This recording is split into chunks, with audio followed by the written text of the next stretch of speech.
Dalawa daw po miyembro ng New People's Army ang napatay ng Philippine Army. High-powered na armas nasamsam sa Caraga.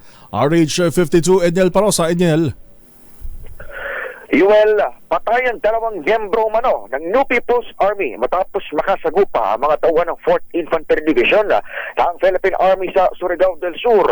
Resulta ito ng magkaiwalay na enkwentro sa Butuan City at bayan ng San Agustin sa parehong araw kung saan pinalitan ng liderato ng unit na pinangungunahan ni Brigadier General Michel Anayron Jr.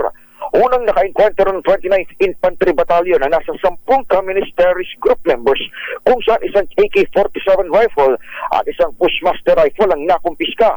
Dalawang beses namang nakapalitan ng putok ng 3rd Special Forces Battalion ang CTGs kung saan na-recover din ng isa pang AK-47 na mayroon pang magazine.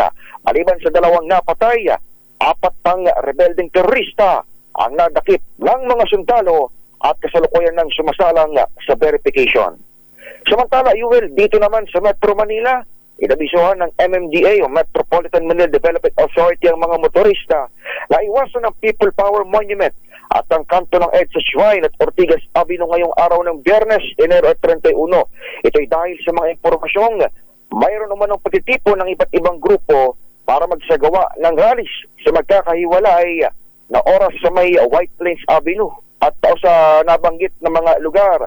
Dahil dito pinapayuhan, Yuel, ang mga motoristang dumaan muna sa White Plains Avenue at Ortigas Avenue at iwasan ang mga naunang binanggit na kalye. Ito si Edniel Parosa, nag-uulat para sa DZRH. Una sa Pilipinas, una sa Pilipino. Maraming salamat, Edniel.